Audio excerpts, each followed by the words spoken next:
Welcome to the CME Essentials audiocast, covering current topics in clinical medicine.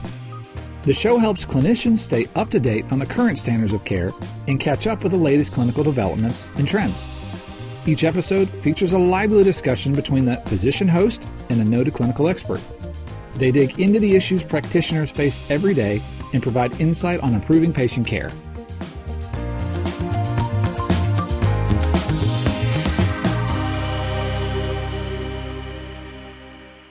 Hello and welcome to the first installment of Oakstone's CME Essentials in Hospital Medicine. I'm your host, Dr. Monique Lucarelli. I'm a board-certified internist with experience teaching residents and hospital medicine fellows.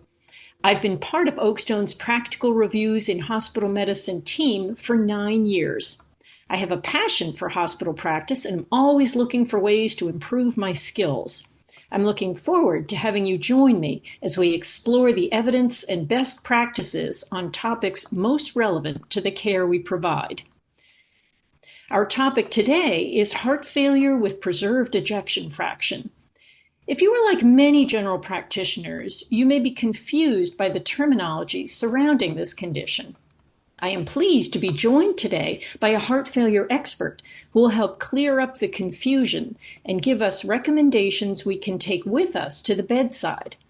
Dr. Gregory Gibson is an advanced heart failure and transplant cardiologist at Thomas Jefferson Hospital in Philadelphia. Welcome, Dr. Gibson. Thank you. It's a pleasure to be here.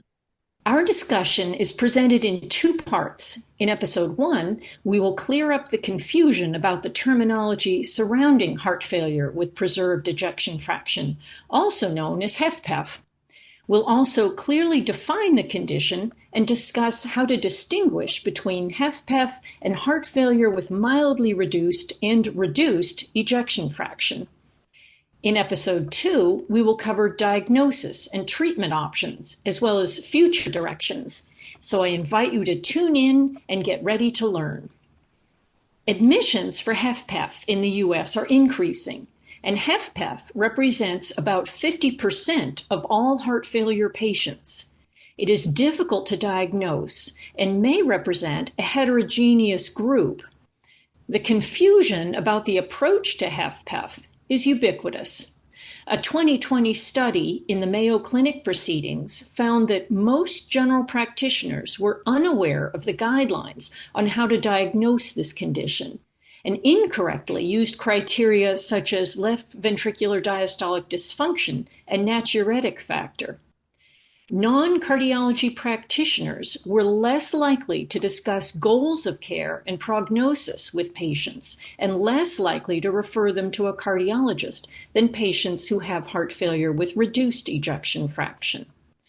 Many practitioners described significant barriers to communicating with patients about this condition. Disseminating the information about heart failure with preserved ejection fraction was described as imperative, and a June 2022 article in Chronic Illnesses by Hussein et al. Called it an urgent priority for primary care professionals to have a better understanding of its pathophysiology and management. The first obstacle to understanding the condition is the confusing and sometimes conflicting terminology. Let's get that out of the way first. Dr. Gibson, can you help us sort through the confusion and clarify the situation for hospitalists? I will do my best. I think the most important thing to remember here is that, first and foremost, heart failure is a clinical diagnosis. And using the currently proposed universal definition, it's a clinical syndrome which is manifested by signs or symptoms caused by structural or functional cardiac abnormalities, along with some evidence of congestion, such as pulmonary or peripheral edema or elevated natriuretic peptides. And heart failure syndromes can occur in patients with any range of ejection fractions. So it's a clinical diagnosis and not an echocardiographic one. A common error that I see trainees make is that they equate the finding of diastolic dysfunction on an echo report with diastolic heart failure, or what we now refer to as heart failure with preserved ejection fraction, or HFpEF. But most people by age 60 will have some measurable degree of diastolic dysfunction on echocardiographic assessment. But this does not necessarily mean that the patient has clinical heart failure. And furthermore, the way that diastolic dysfunction has traditionally been described by echocardiographic assessment is dependent on dynamic physiologic parameters such as preload and afterload and heart rate, and is therefore not simply a static property of the left ventricle. Now, with respect to the terminology that we use, I think it's important to understand where these terms originated.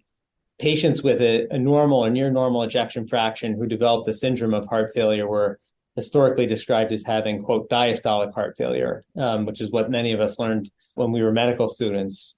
And that classical thinking was really born out of this idea that abnormal relaxation properties of the left ventricle would result in increased intracardiac filling pressures and pulmonary hypertension, which would then lead to congestive heart failure.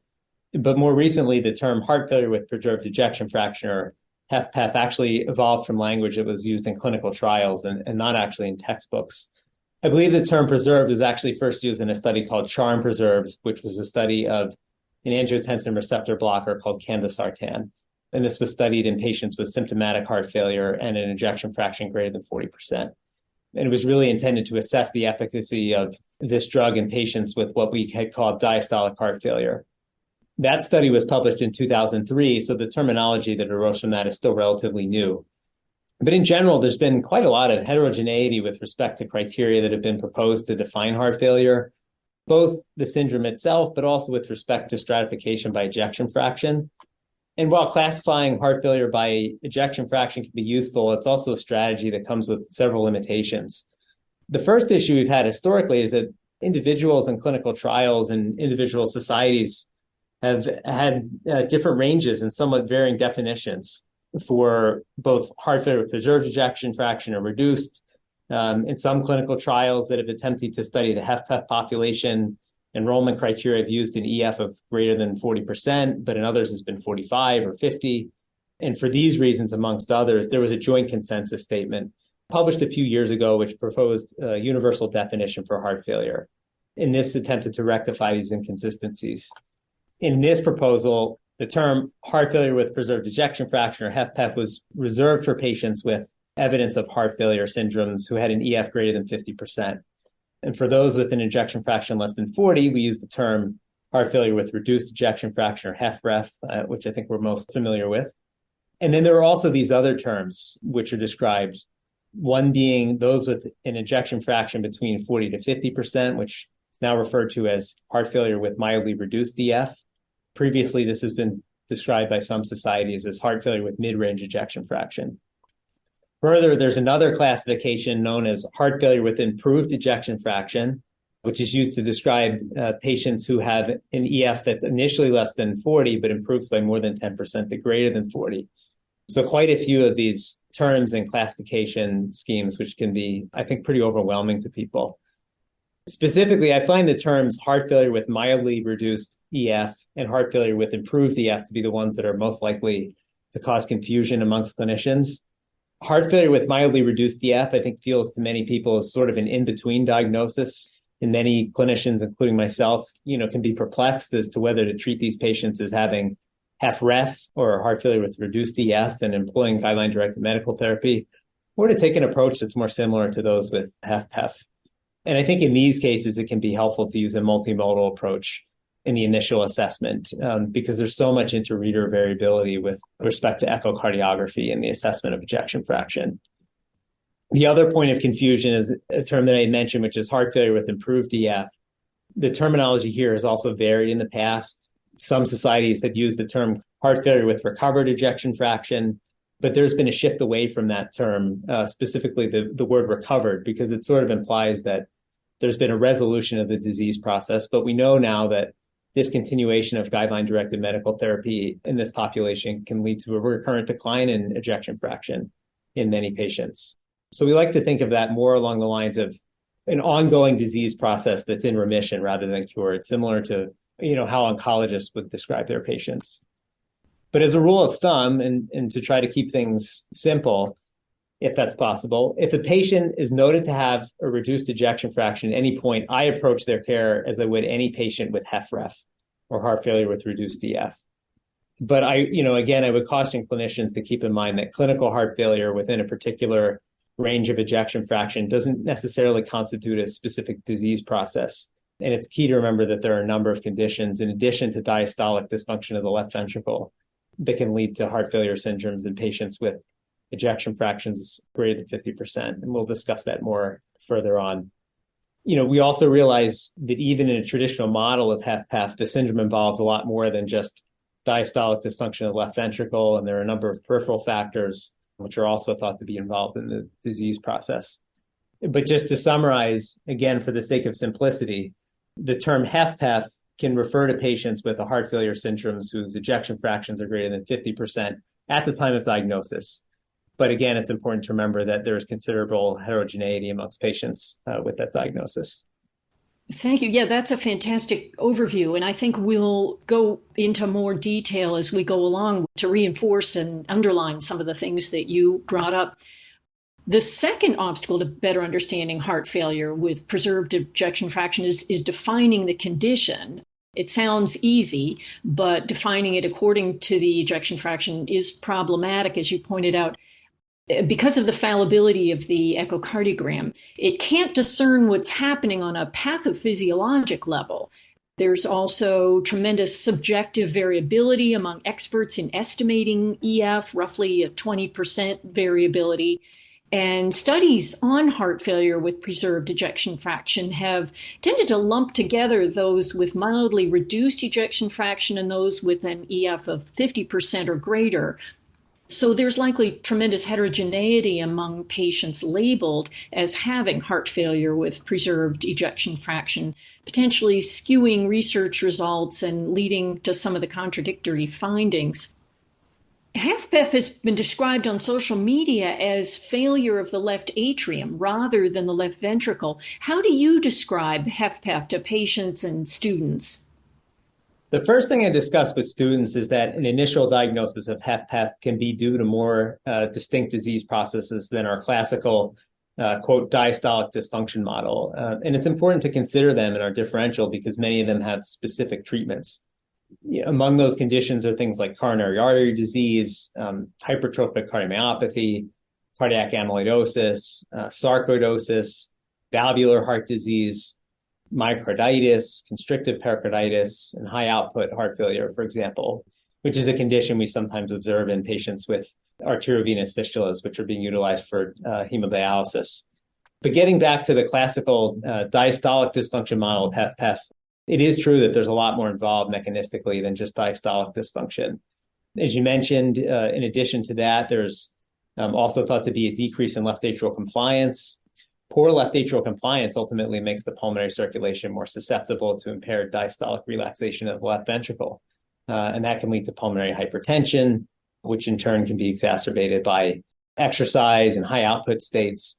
Additionally, there are also known to be changes in the peripheral vasculature and skeletal muscle and function, which adversely affect exercise capacity as well. These changes are probably mediated by a number of chronic metabolic derangements, which are present in these patients. But the key point here is that the syndrome of HFpEF is the result of systemic changes involving multiple organs and not just the heart or cardiovascular system in isolation. Okay, yeah. Now, keeping that in mind, what lifestyle recommendations do you make to patients with HFpEF that are maybe distinct from those with heart failure with reduced ejection fraction? The recommendations I make for patients with HFpEF are quite similar to those we make to the general population, but there are particular things I like to emphasize. Specifically, managing weight and maintaining physical activity are very important. We know from large cohort studies that increases in BMI and decreases in physical activity are closely correlated with the risk of developing HFpEF, but not so much with HFrEF, though they do share many of the same metabolic risk factors.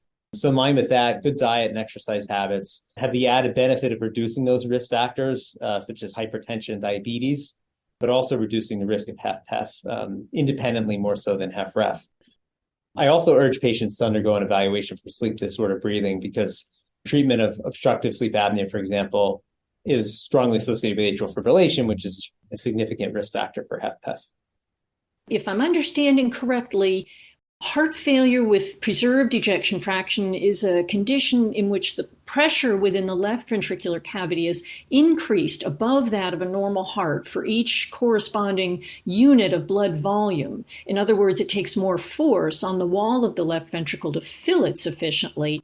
And this increased pressure is more pronounced during diastole, but exists during systole as well. And the underlying problem is left ventricular wall stiffness. It relaxes much more slowly. And the distensibility of the left ventricle is actually an active energy dependent process.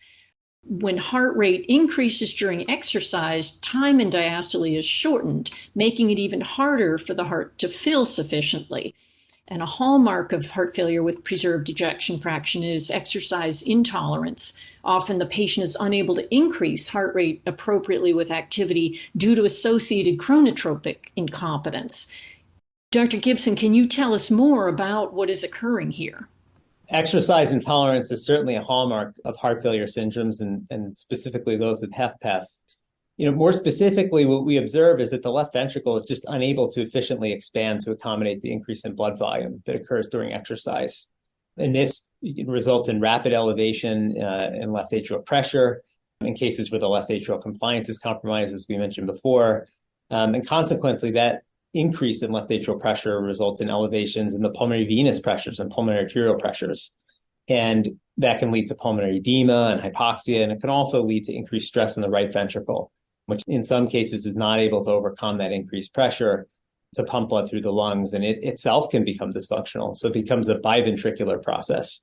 What's most striking about this, I think, is that it tends to occur very rapidly, within 1 to 2 minutes of exercise. And, beyond that, there are numerous other contributory factors. You mentioned chronotropic incompetence, for example, and other peripheral factors, which we'll discuss. But it's important to remember that these are dynamic changes and can occur in patients who have normal filling pressures at rest. And as such, the lack of evidence of diastolic dysfunction on a resting echocardiogram, for example, does not rule out the diagnosis of HFpEF. Okay, now in addition to pathologic changes in the heart and lung vasculature, heart failure with preserved ejection fraction is associated with changes in arterial distensibility in the aorta and peripheral arteries.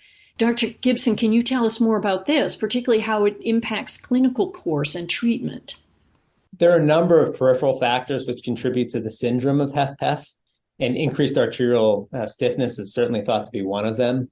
And it is true that arterial stiffness generally increases with age, but in patients with HFpEF, it increases disproportionately. Systemic hypertension is thought to be a contributory factor here, but there's certainly evidence that conditions such as metabolic syndrome and obesity also play a role. At the cellular level, this is thought to be mediated by dysregulation of nitric oxide. This seems to occur both in the periphery and centrally within the cardiac myocytes themselves.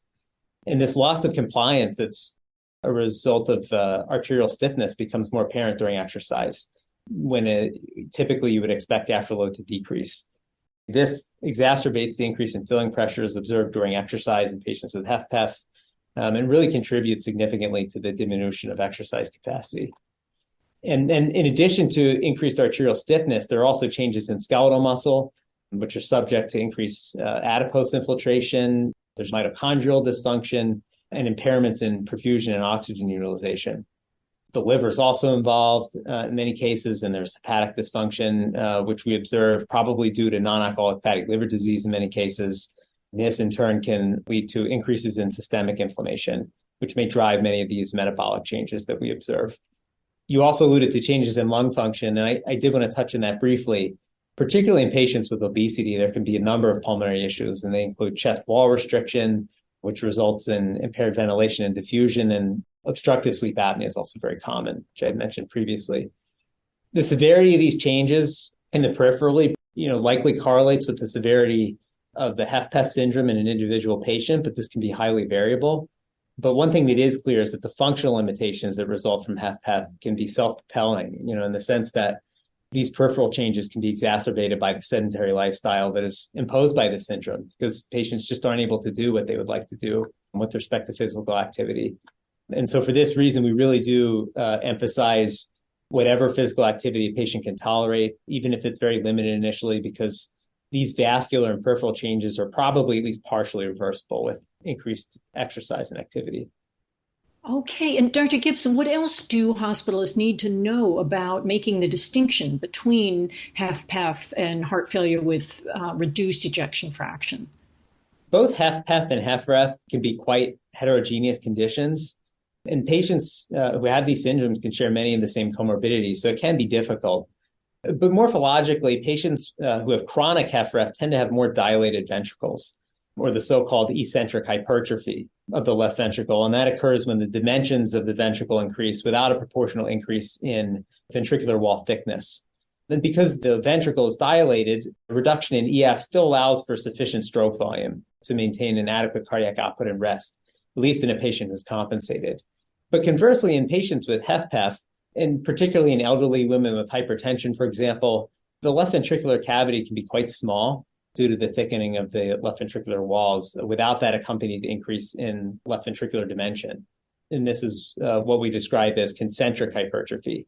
And these changes at a cellular level can result in fibrosis, loss of nitric oxide regulation, which leads to endothelial dysfunction, and ultimately to that diastolic dysfunction that we've discussed involving the left ventricle. The other thing to note is that because the left ventricular cavity is small, many patients can have lower stroke volumes and thus lower cardiac outputs, despite having normal ejection fraction, and that can further limit functional capacity and ability to exercise. But from a clinical perspective, decongestion with diuretics in this setting, can be more challenging at times. These are patients that can be more sensitive to aggressive changes in preload and afterload. So I do generally try to use some caution with diuretics and the rate of diuresis in patients with HFpEF, and also with the addition of afterload reducing agents. As we all know, aggressive treatment of hypertension and hospitalized patients, especially in the absence of end organ dysfunction, can do more harm than good. So I think that certainly applies in this case as well. Thank you, Dr. Gibson. I think it's clear from your summary that heart failure with preserved ejection fraction and heart failure with reduced ejection fraction are truly separate entities. They're not merely different points on a continuum of the same disease. Let's close episode 1 by summarizing some key take-home points. HFpEF is characterized by increased left ventricular stiffness and slowed relaxation. This is particularly problematic during exercise when duration of diastole is shortened. And HFpEF involves changes that go beyond the left ventricle and can include systemic changes involving peripheral vasculature and muscle tissue. And also patients with HFpEF typically have diastolic dysfunction, but many people with diastolic dysfunction do not have HFpEF. Diastolic dysfunction should not be equated with HFpEF. The opinions expressed are those of the reviewers, authors, and commentators and do not necessarily represent the views of Oakstone Publishing. Please review the complete prescribing information of specific drugs or combinations of drugs, including indications, contraindications, warnings, and adverse effects before administering pharmacologic therapy.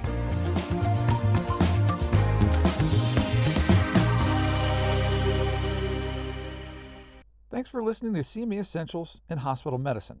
To learn more, visit oakstone.com.